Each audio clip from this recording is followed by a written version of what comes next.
Bonjour et bienvenue pour ce nouveau Bourdeaux News. Tout de suite, on enchaîne avec le camp du Luc. Vous savez, M. Aubord, l'année passée, était venu nous trouver ici dans nos studios. Cette année, il ne le peut pas. Mais par contre, il y a toujours de la place pour son camp de deuxième semaine d'octobre, donc du 22 au 26. Le camp coûte 120 francs, c'est rien du tout.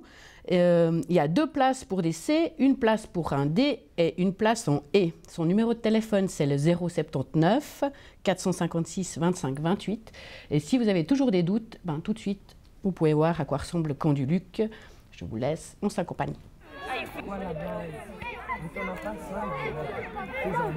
Deuxième, adieu, ça va. Deuxième, le trim et deuxième, Ahmed. On peut aussi les applaudir même s'ils sont tristes. Mon parcours, c'est que j'ai commencé le football dans un club de village au FC Chanvin, après au FC Reims, qui est aussi un petit village, et après je suis parti à Yverdon, puis Lausanne, Neuchâtel, Zurich en Espagne, et puis à Osasuna, puis retour à Zurich. Donc vous nous avez dit équipe nationale, vous pouvez nous en dire aussi 2 petits mots? Comment vous êtes arrivé justement d'un petit club et puis d'arriver en équipe nationale? Moi, je pense que j'ai suivi les échelons pas à pas. J'ai commencé dans un village, après je suis parti à Yverdon, où c'était déjà un petit peu plus sérieux parce qu'on jouait contre des équipes de toute la Romandie. Après, j'ai été repéré par les sélections cantonales, la sélection vaudoise, et ainsi de suite. Après, je suis parti à Lausanne, on est venu me chercher. Et puis, à partir de 15 ans, j'ai intégré le cadre national, aussi de la même manière où j'ai été repéré lors de mes matchs avec le club. Puis le choix pour un Vaudois de jouer en Suisse allemande, pourquoi? Déjà, il y a eu la faillite du Lausanne Sport. Je suis parti à cette période-là, c'était assez difficile.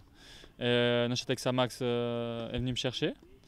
Et ça s'est très bien passé à Neuchâtel les 6 derniers mois où j'ai pu vraiment montrer des belles performances. Et le FC Zurich, qui était entraîné par Lucien Favre, qui est aujourd'hui à Mönchengladbach, est venu me chercher. C'est pour ça que je suis allé là-bas.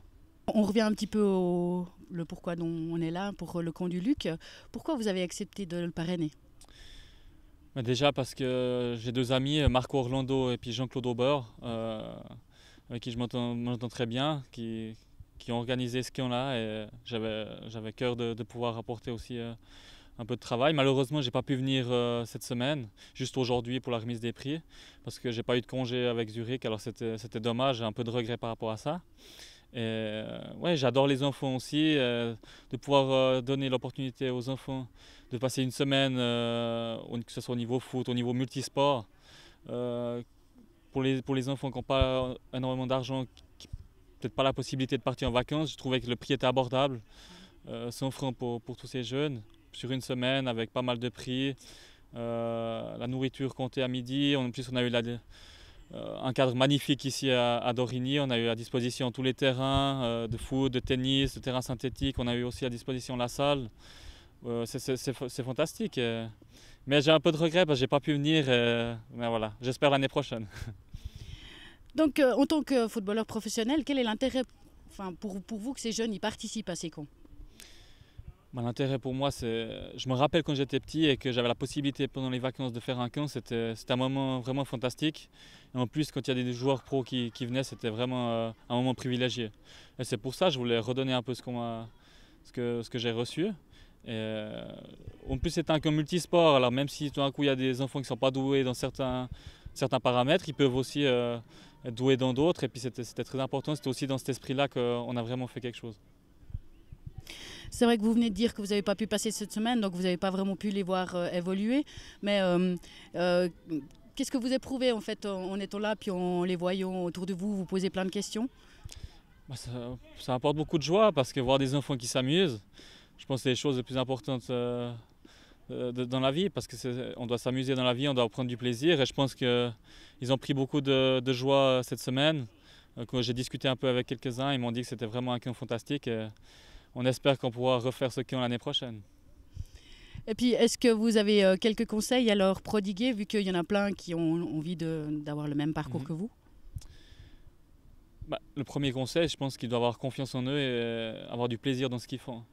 Après, c'est clair que la vie n'est pas facile et qu'il y a beaucoup d'obstacles. Mais ils doivent avoir confiance en eux parce que moi, si je me rappelle mon parcours, il y a beaucoup de gens qui pensaient que j'allais jamais réussir, qui me disaient que le football, c'est pas un métier, ou j'aurais pas les qualités, j'étais trop lent, j'étais trop si, et j'ai reçu beaucoup de critiques. Et j'ai eu la chance de rencontrer des gens qui ont cru en moi, et je me suis construit une bulle par rapport à ça, et j'ai pu franchir des paliers. J'ai eu aussi un peu de la chance, parce qu'il en faut. Mais qu'ils soient footballeurs ou pas, c'est pas ça le plus important. Le plus important, c'est qu'ils fassent un métier ou une passion où ils ont vraiment du plaisir, où ils ont confiance en eux et ils se sentent bien. Ok. Et puis pour terminer cette interview, est-ce que vous avez un petit mot de conclusion? Oui, là, je voulais remercier tous les gens qui ont aidé pour que ce camp fonctionne bien, tous les accompagnants, monsieur Jean-Claude Aubord, Marco Orlando, qui ont fait beaucoup de travail pour que ça fonctionne, madame Rocha aussi, qui a aidé énormément. En plus, le service des sports de l'Uni pour toutes les infrastructures. Le café de la Bourdonnette aussi, qui nous ont permis de venir tous les midis manger, et il paraît que c'était excellent. Tous les enfants aussi, parce qu'ils ont vraiment eu une mentalité exemplaire, et c'est fantastique parce que ils ont eu vraiment de la joie, du plaisir, on a eu le beau temps en plus, et c'était vraiment une semaine formidable.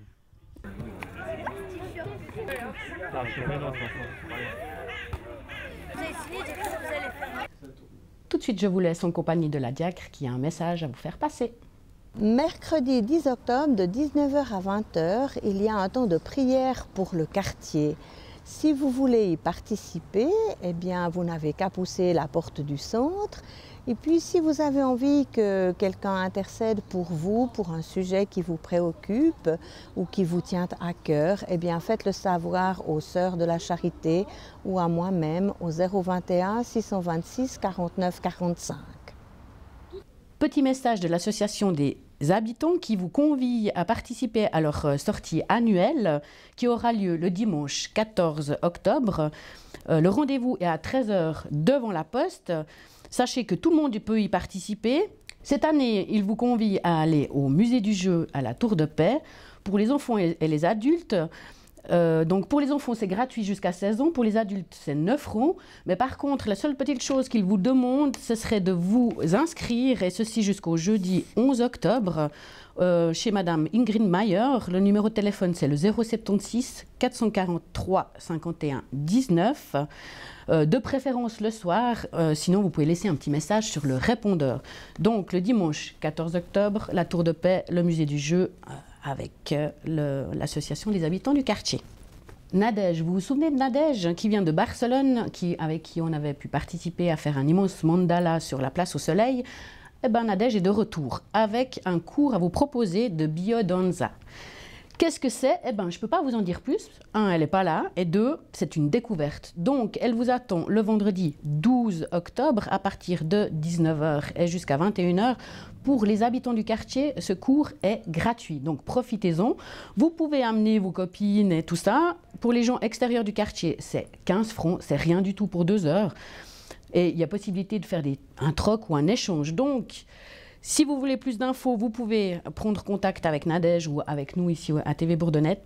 Alors, on vous attend le 12 octobre à partir de 19h au centre socio-culturel. N'oubliez pas, pour les habitants du quartier, c'est gratuit. Pour les autres, c'est 15 francs. Alors, n'hésitez plus. Dans les sorties cette semaine, on a la chance de retrouver un tout nouveau clip de Chacal, Ombre Radical. Oh, oh, ça vous dit quelque chose?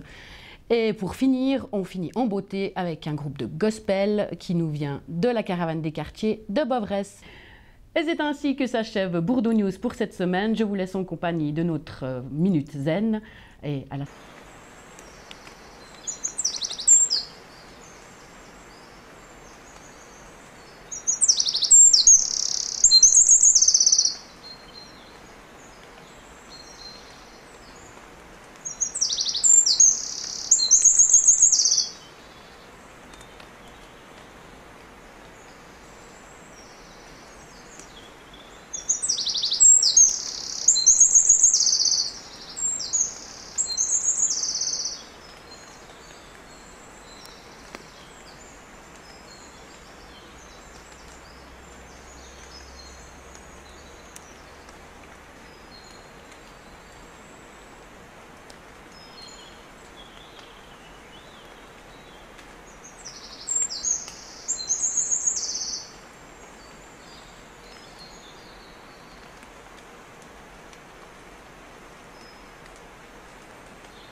Merci.